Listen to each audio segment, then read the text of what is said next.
We're glad you're watching K24 TV. Welcome back. This is the Daily Brief with me, Eric Njoka. Now, Deputy President William Ruto has told off his political opponents, accusing them of sponsoring pollsters, insisting that he will not be derailed by under-the-table tactics.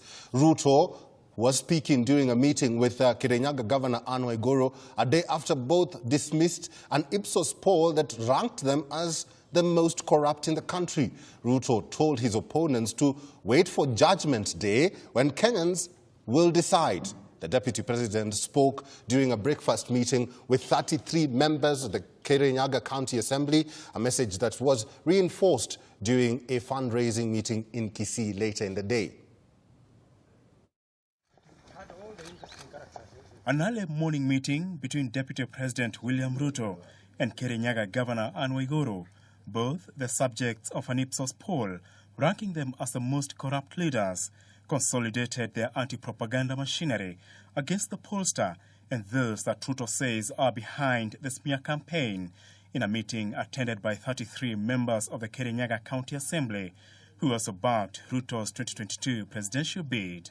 When they are through with the headlines and with the corruption propaganda, let us meet at the development arena of the people of Kenya. Because that is where the real contest is. Wataleta siasa, watatuita majina, mimi hata siitishi kiti, mimi nataka kusimama na wewe. Sisi kumbweka Kirinyaga huwa tunambweka na unajua tuna kelele. Lakini mahali tunafika, tukifika 2022, tukipelekwa hivi ni kuuma tutauma. Hatutambweka tena.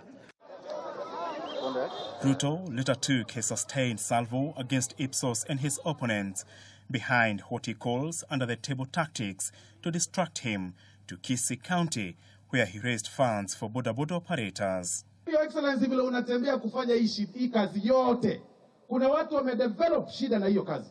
Wameanza kuangalia, wameona wifu. Wanashindwa unafanya kazi namna gani, unakimbia huku na unafanya kazi na kazi na wananchi. Ile ya kuandika gazeti headline na kupanga opinion poll fake, hiyo wanaelewa, wanaweza kuendelea na hiyo. Lakini siku ya kiyama inakuja hivi karibuni, tutakutana na wao kwa wananchi. Back at the Waiguru MCS meeting in Nairobi, the latest test to the handshake became clear after President Kenyatta's Wednesday warning to politicians to stop politicking, seen as a threat to the handshake.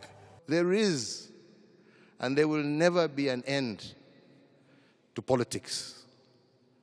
There will be politics. Hiyo ni hali ya maisha.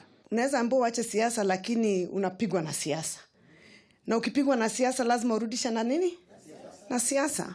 The DP's tweet on Wednesday dismissing the narrative that you must come from a wealthy family for one to be rich has also reawakened the dynasty versus the hustler politics that emerged after the March 9 handshake.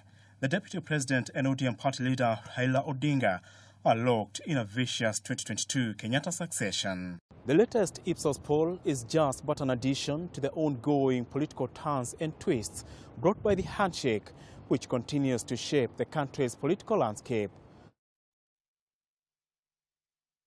Share your thoughts with us this morning on the Daily Brief.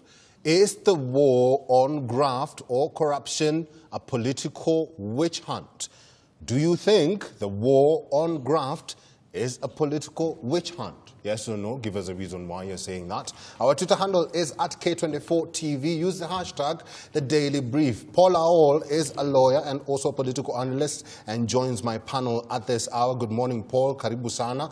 I'll begin with Muchina, as an MCA. You attended this forum yesterday at the Deputy President's residence, and we hear that allies to Deputy President, they're saying that the Ipsos survey was erroneous and politically motivated. Same sentiments shared by Waiguru. Okay, thank you very much. Once again, let me first say, and I put it clear that the visit yesterday was not because of the corruption issues, was not because of the Ipsos issues.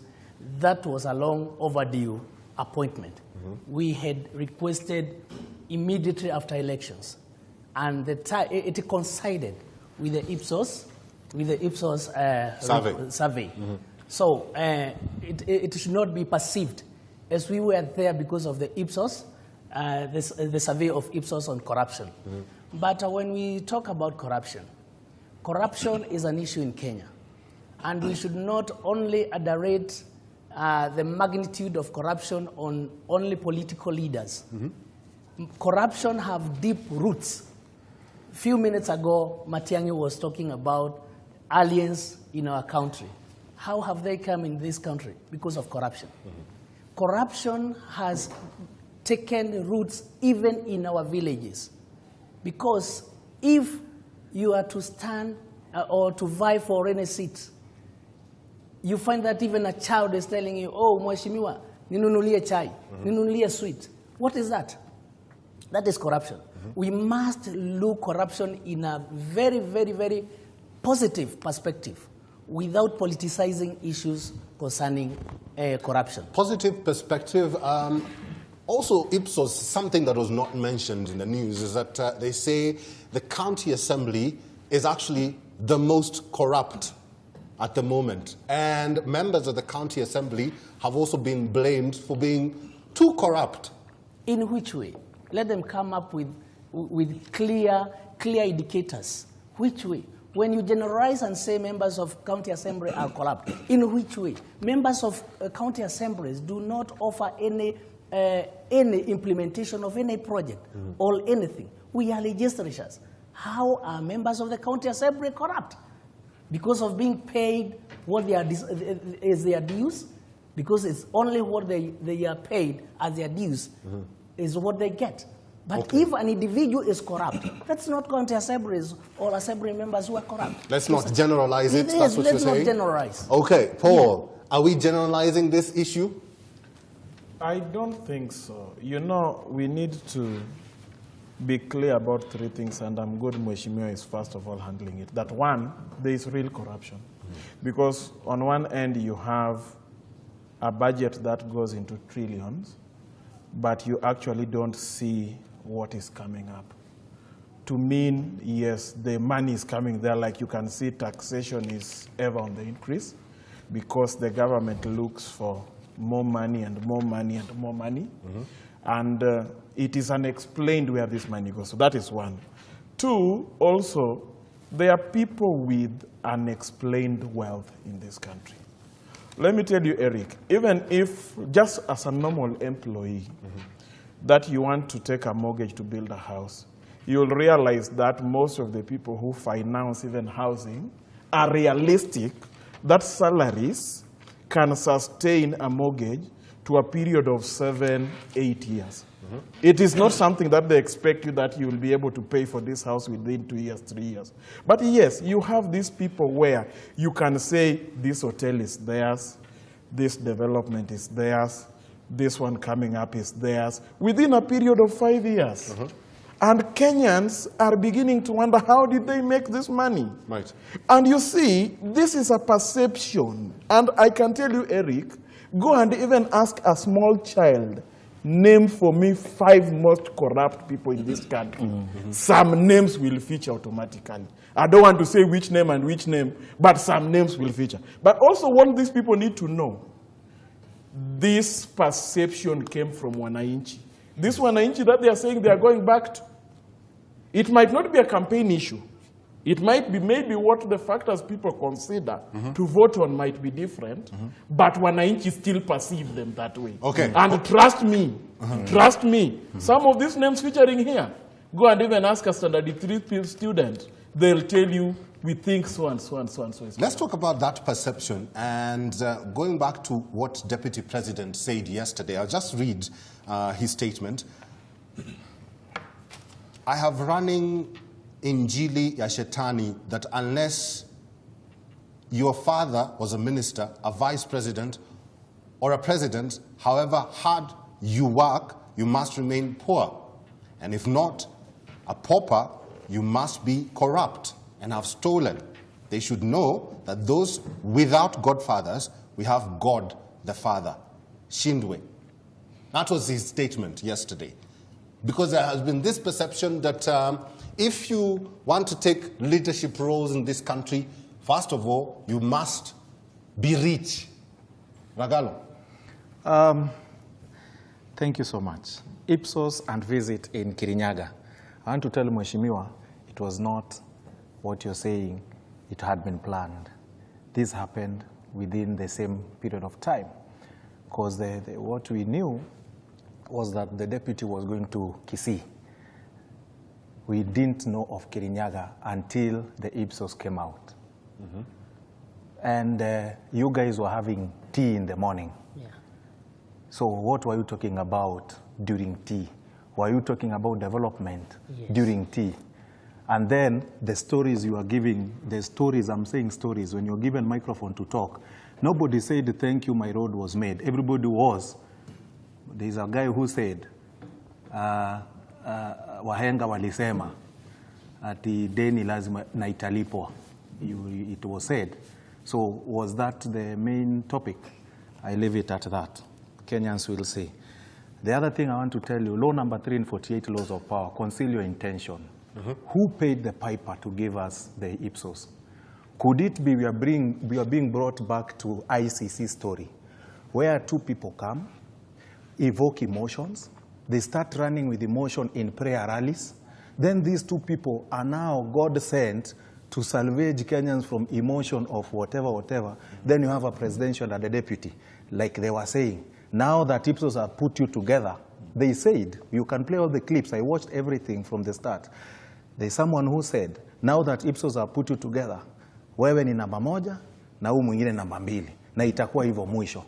So this is ICC quasi Ipsos game to 2022. Wait a minute, hold on a minute. Let's not deviate from the topic here. Sure.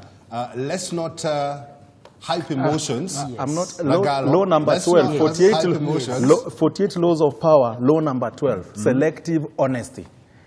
DP's William Ruto's tweet. He's crying that unless you are this, you cannot make it like this. There's a tweet. That is the tweet. Mm-hmm. Kenyans can read it. The selective honesty. You want to show them you are the persecuted person. Mm-hmm. So that we have emotion for you and give you the love. Oh my God, it's never bought. 2022 is here. Frederick, listening to Ragalo, I don't know. He's, Eric, is he hyping emotions here? I want us to be honest. Mm-hmm. And let's start from what he said earlier. He asked Kenyans on this show to tell them why the MCAs are being alleged to be corrupt. Mm-hmm. If you read the Auditor General report, I'll give you the most recent, Homa Bay. How many MCAs were arrested on allegations of corruption-related cases? Mm-hmm. There are over 4. That report also shows how the MCAs have misused the public funds to go into benchmarking, trips outside the country, and come back with nothing to show for it. Mm-hmm. So those are some of the issues. The other thing is, we know how much MCAs earn. That is with the Salary and Remuneration Commission, and it was published. All of a sudden, in less than 4 years, an MCA today has built a bungalow. An MCA today goes for rallies in a chopper. An MCA today can dish out money and drive big cars, while we know what they earn. So I would also want to say that while Kinoti and Nudin Haji are trying to help the country fight the theft of public money, they should now scale it up to the MCA level, because that is where a lot of money are stolen in the devolved units, and that's a fact. Now let's go back to the corruption reports. Anyone who has been in this country long enough should also understand that opinion polls are sponsored. They are sponsored. One of the things that Tom Wolf and team failed to tell Kenyans is this. When you do an opinion poll that is subjective to individuals, then the public will view it as political. Yes. What Tom Wolf would have done would have given us the corruption index in the institutions and give us, this is what the people say about the police, the judiciary, the executive, the legislative, and so on and so forth. And now, ask Kenyans, do you agree or don't you agree? Then now go ahead. Who is leading these institutions? Then mention those. But look, you give us a poll, Mr. Tom Wolf, you give us a poll and then parade 7 gentlemen and a lady from top to bottom and give them scores while your sample was less than 2,000. I have never been interviewed by Ipsos since I was born, over 35 years ago. Today, Tom Wolf is propagating a narrative that is clearly seen by the Kenyan public to be deriving, to be driving towards a certain agenda. So and that is the perception. So what should happen to these pollsters? Because according to Tom Wolf, he exonerated himself from blame yesterday. He said that it is not Ipsos who said that, Ruto and Waiguru are corrupt. It is the Kenyan people. 56% of those also who were interviewed came from a certain region. If you read that report, I read it. Tom Wolf would have done Kenyans a lot of justice to help even the DCI and the ODPP to fight corruption. His report should be geared towards helping, not towards creating a political tool. What Tom Wolf has done to this country, and Tom Wolf, if you are listening, please listen carefully. What you have done, you have generated a political debate that this country doesn't need today. And that's why you see politicians ganging up to defend themselves. Some are promising to go to court. Some are dismissing them and even using Twitter to tell him that, you know what, for others who steal and have godfathers, and me, I have a God, and I steal, and I work hard, then you Kenyans think I steal. What I'm saying, Eric, is very simple. The opinion poll by Tom Wolf, I will dismiss it with content that it deserves. It is not subjective. It is not the true position. And I'm not speaking on behalf of anyone. I'm speaking as a Kenyan who also understands how data works. That's data, why it could be true. And it must also be proved that these people are corrupt. He who alleges must prove. That's what the law says. They have not proven. Hold on to that thought. Let me now talk to Mheshimiwa. Listening, I know you will support what Frederick has said, but 100%. I want to know, should the EACC, should the DCI, should the DPP investigate county assembly? Because again, like I mentioned, you have been said, or it is alleged, that MCAs are the most corrupt. Thank you very much. Thank you very much. Nobody is above the law in this country. And that is something that should be done everywhere without favorism nor anything. If an individual is corrupt, if an MCA is corrupt, let it not be perceived that it is the MCAs who are corrupt. And that is where I said from the beginning, the perception of corruption in Kenya, we are taking it in the wrong way. Because corruption is individual. It is not for everyone. It is individual. If an individual in Homa Bay is caught with corruption, let him or her carry his own cross. If an individual in Kirinyaga is caught, those institutions are there to do their work. EACC is there to investigate. The DCI is there also to investigate. DPP is there to prosecute. And that is their mandate. Let us not generalize. But why are we not mentioning these names who you say, if an individual is corrupt, if someone is corrupt in parliament or in the county assembly, why are we not mentioning these names? Because at the end of the day, who are we protecting? We cannot mention because they are processes. As my friend has said, they are processes of investigating and making sure the culprits are brought to book.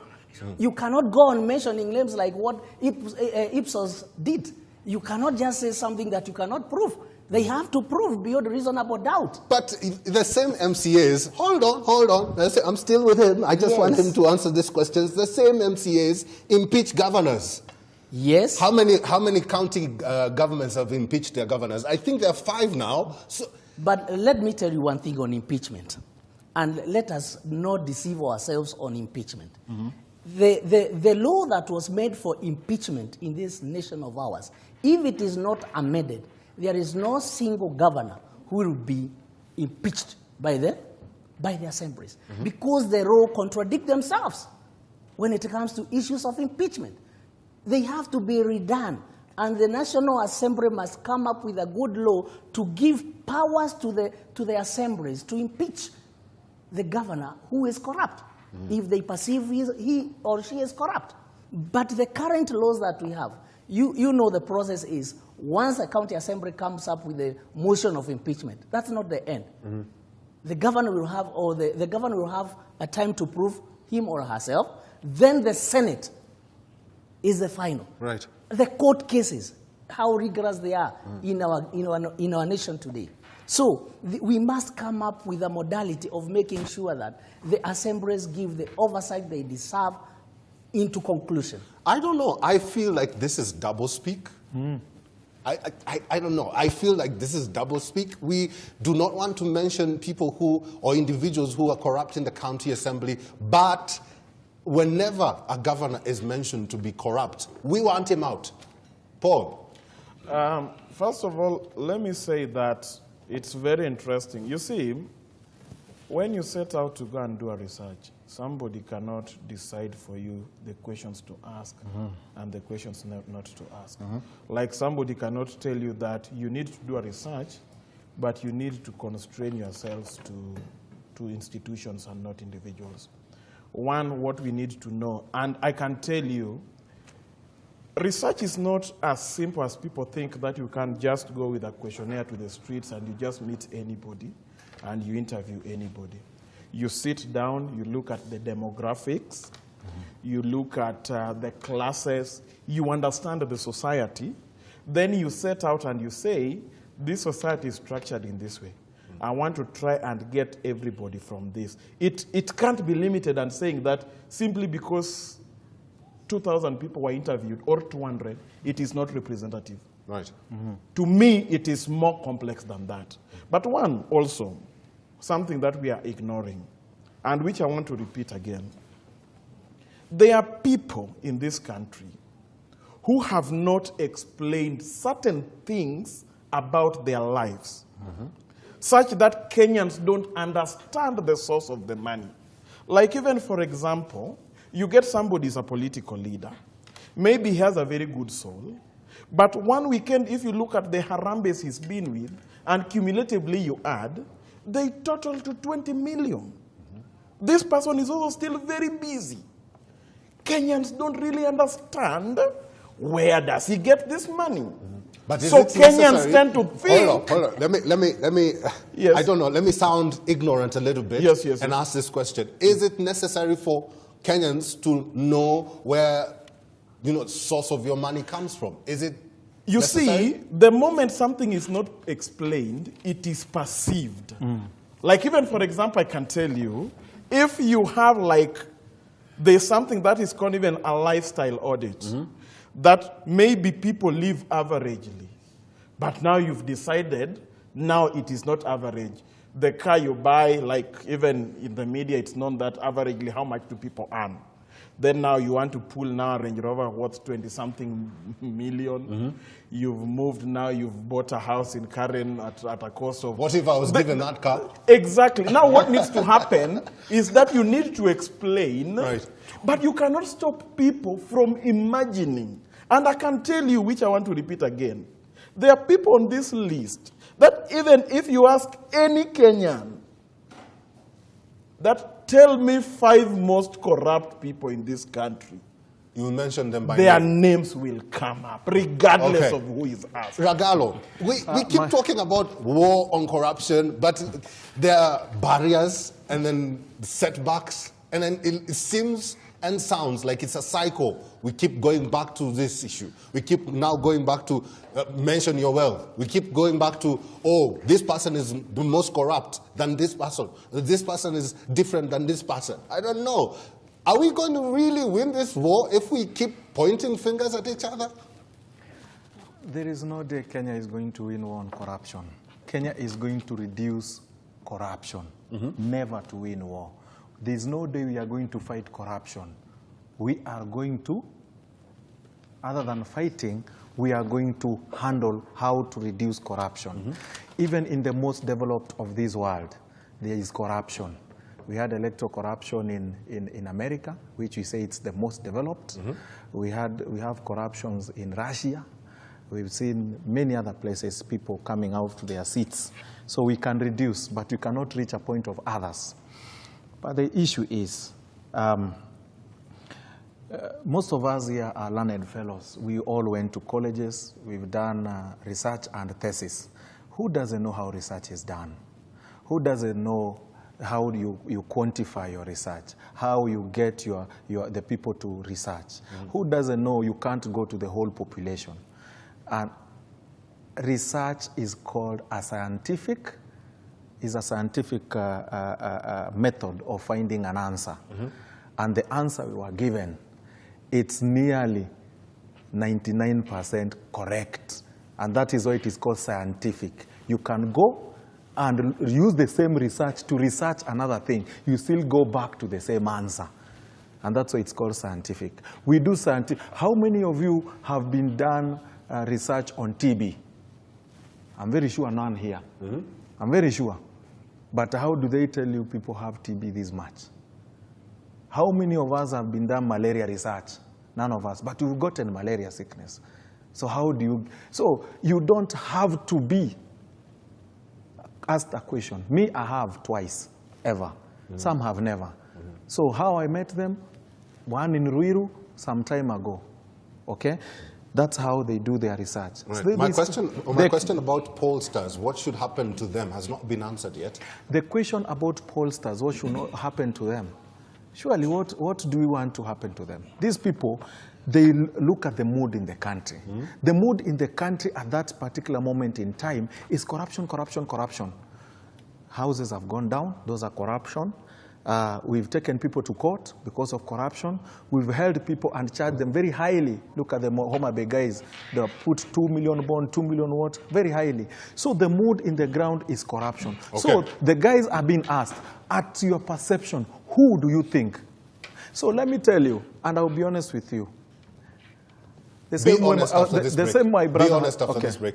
Because you're watching K24 TV. This is the Daily Brief with me, Eric Njoka. We're asking you, is the war on corruption a political witch hunt? Evans Omondi, you say on Twitter, we Kenyans too are morally corrupt. As a people, we protect our political leaders simply because they use us as pawns in their political games. We stand by them who are corrupt because they belong to our tribes, support our political interest, etc. There's another tweet here. Hold on. This tweet here from Gibson. You say, that is not true. Kenya is run by cartels and are based with corruption to run their life. There's another one here from Steve Vosti. You say, yes, all the top 10 politicians in Kenya cannot account for their wealth. Sideshows za upuzi. That's what you say. Keep tweeting us. Our Twitter handle is at K24 TV. Use the hashtag, The Daily Brief, or at Eric Njoka. We'll take that break.